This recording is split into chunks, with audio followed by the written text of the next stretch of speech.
Everybody, my name is Amir. I am a faculty at IHS and I research on subjects related to climate change and I also teach courses centered on climate change. I'll be the instructor for this course on low carbon cities and this sort of builds on what all the IPCC has been doing for the last nearly 20 years and adds on to the existing narratives on how do we tackle issues related to climate change. Governments, policymakers, researchers worldwide have categorically admitted that anthropogenic climate change is a reality and therefore we need to respond to this challenge. Adaptation and mitigation has been considered as the primary response by people at all levels, all scales, and at the international level, at the national level. This particular course talks about a narrative that has emerged prominently around 2005, that how do we sort of change the pathways of development, not compromising the human desires of a better quality of life, but at the same time contribute towards addressing challenges that are emerging due to climate change.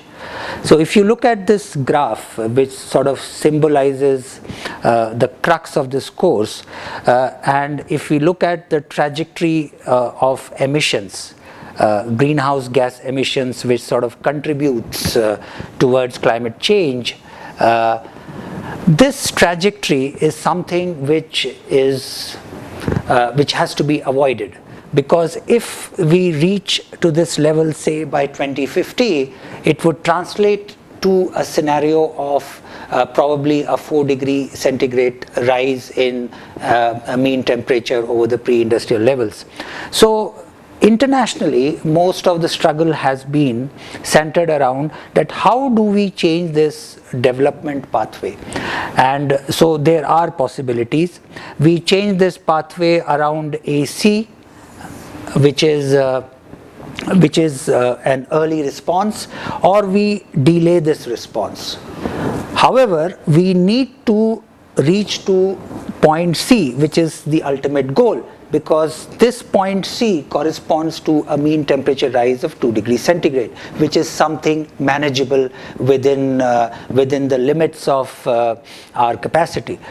Therefore, the choice is that either we take this pathway and mitigate this much amount, or we delay it and then mitigate this much amount.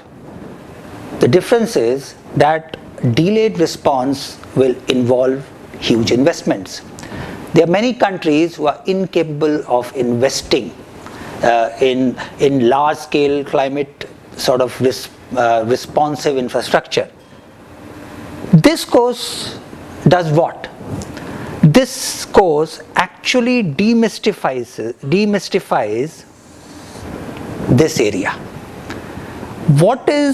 What are those developmental and sort of climate sensitive or climate inclined transitions that we need to take care of, but not at the cost of compromising on an individual's willingness and the individual's desire to enjoy a better quality of life. There are other conceptualizations and underlying narratives that sort of demystifies it. We'll touch upon those narratives briefly, but we'll expand in a very, very interactive fashion with group exercises, with sort of individual learnings that people come from different backgrounds, and understand that what do we mean when we talk about this area ABC. So I hope this will sort of trigger a new way of looking at things. Some of you are a part of a certain existing infrastructure in terms of a people-based system, maybe working in organizations, maybe working with NGOs or students.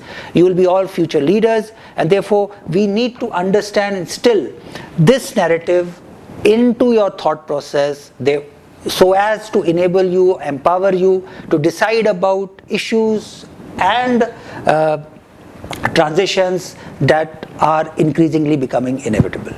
Hope to see you on the 9th at 5 p.m. and let us make it a huge success. Thank you very much.